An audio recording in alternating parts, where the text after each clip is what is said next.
साह्रै थाक्यो पानी खानु पर्यो हाय थाक्यो कस्तो गर्मी हो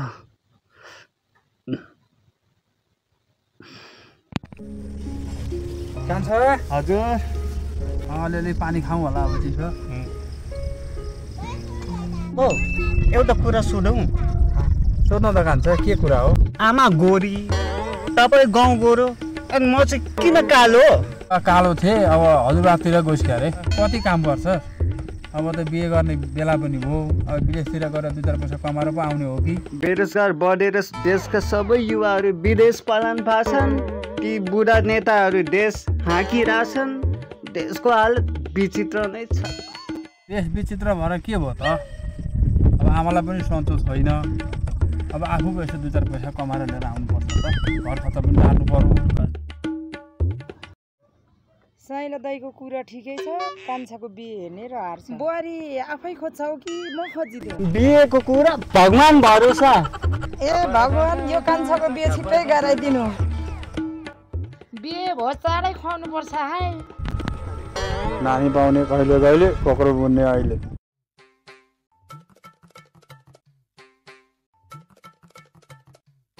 नमस्ते नमस्ते आउनुस् न बस्नुस् के लिनुहुन्छ चिसो तातो एकदम गरम छ चिसो देख्नु हुन्छ चिसो दिन न बहिनी फ्रिजमा चिसो छ लिएर आऊ त धन्यवाद सम्धिज्यू मेरो बहिनी कस्तो लाग्यो तपाईँ ठिकै छ राम्रै छ अनि ज्वाइँ तपाईँलाई कस्तो लाग्यो बहिनी उहाँ त एकदमै राम्रो हो अनुहार मात्रै होइन बानी व्यवहार पनि राम्रो छ ठिकै छ हामीलाई पनि यस्तै बुहारी चाहिएको हो ठिकै छ नि त ओहो कति राम्रो यहीसँग बिहा गरौँ के हो दाइ के भएको केही भएको छैन भनेपछि बे पक्का हाम्रो बे होइन के तपाईँको भाइ र मेरो बहिनीको प्रिया तँलाई कपाल बाँधेको भन्दा खुलेकै सुहाउँछ आहा त्यस्तो नै छ चोट लागेको औँलाको सिग्नेचर र चोट लागेको मनको नेचर चेन्ज त हुन्छ नै तैँले के भनिस् त हिँड्छौँ भागेर म तसँग भनेको त पाइस् क्या हो आजदेखि त आफ्नो बाटो म आफ्नो बाटो बुझेस्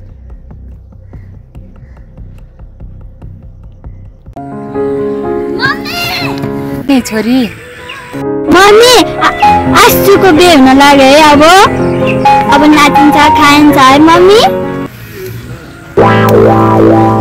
दिदी केटा एज भएन नि हाम्रो उमेरै मिल्दैन उमेरले के गर्छ र रक्सी जात केही खाँदैन राम्रो छ केटा भोलि भेट्न बोलाउँदै हुनु नि जाउँ कि नजाउँ जाऊ न जाऊ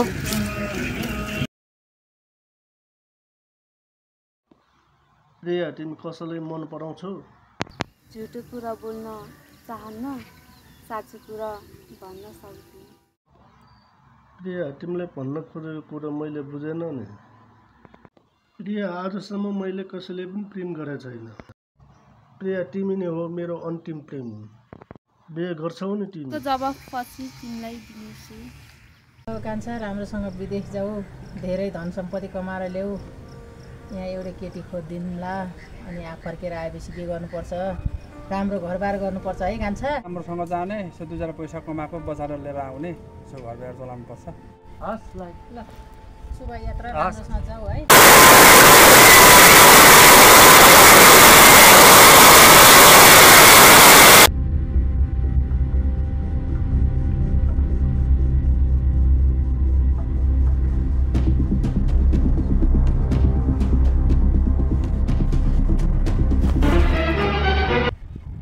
डाक्टर साहब मेरो बुढले भने के भएको उहाँको ब्लड प्रेसर चाहिँ हाई छ होइन अब हामीले अक्सिजन खाइरहेको छ अब हेरौँ के हुन्छ होइन अहिले त अब ठिकै छ डाक्टर साहबले होसमा आउँछ भन्नुहुन्थ्यो 2 दिन भन्दा भइसक्यो होस पनि छैन के हुने डाक्टर साहब त मैले यहाँ औषधि लेखिदिएको छु औषधि लिएर आउनु ल ल म ल्याइहालेँ नि यहाँ यो औषधि दिनु न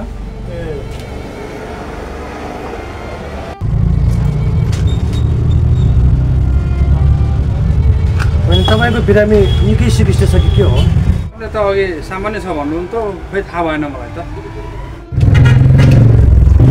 हे भगवान्, कति सिरियस हुनु भएको छ, चारै निको भए पनि हुन्छ। अनि केही त हुँदैन नि मेरो बुढीलाई।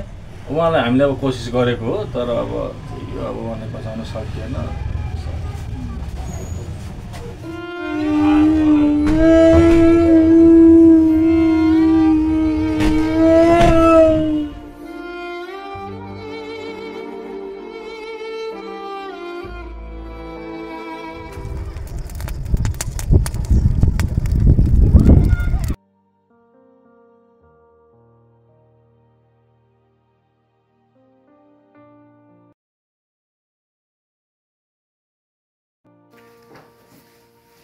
नमस्ते, बस्नुहोस्।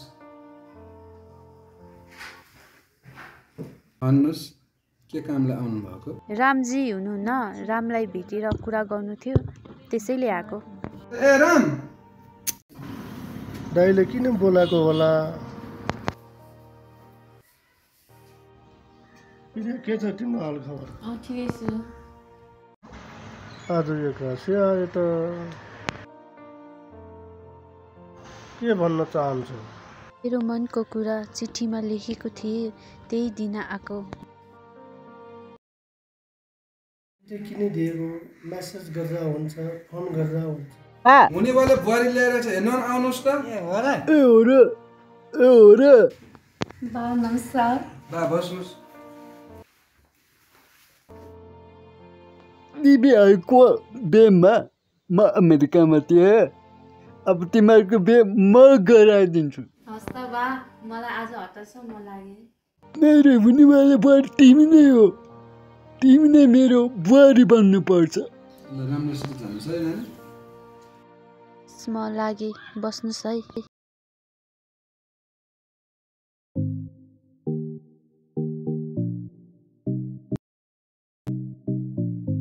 दिदी, तपाईँले राज दाइलाई मन पराउनुहुन्छ है? साँच्ची? त्यसो भए तपाईँ किन अर्कैसँग बिहे गर्न लाग्नुभयो? सबै थोक भनेको दिदी त हो नि, आफूभन्दा ठुलोले भनेको मान्नु पर्यो। एउटा कुरा भन्छु, तिमीहरू मान्छौ? हुन्छ। चिठी राज दाइलाई देऊ है।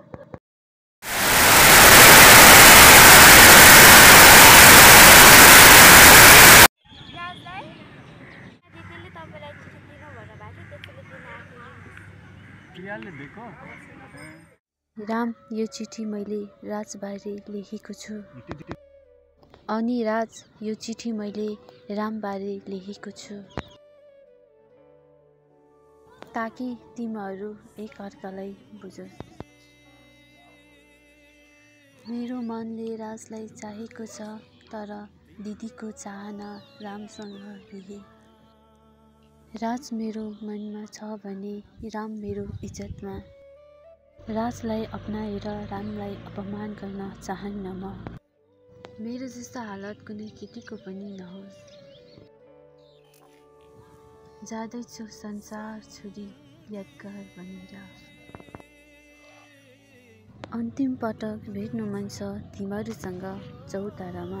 ओही तिम्रो प्रिया।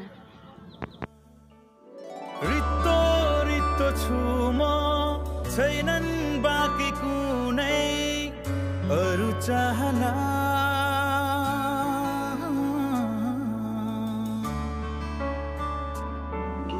शून्य शून्य भो मन, बिलाइसके सबै जिउने बहाना।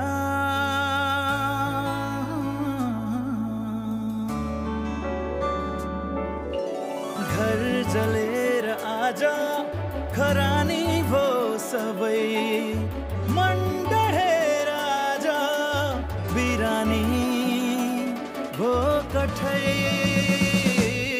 सँगै डुब्दैछु तिम्रो यादमा, सँगै जल्दैछु तिम्रो यादमा, सँगै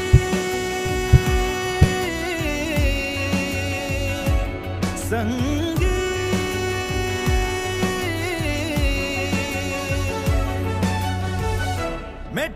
छु भाग्य हातमा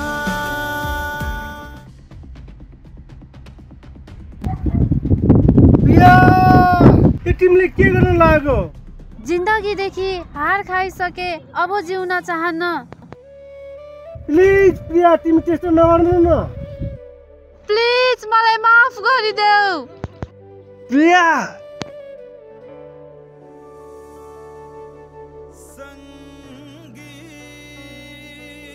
तिमीले के गरेको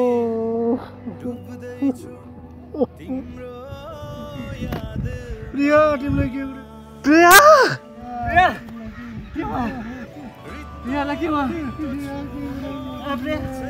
ओए प्रिया तैँले यस्तो किन गरे ओए उठ प्रिया प्रिया उठ प्रिया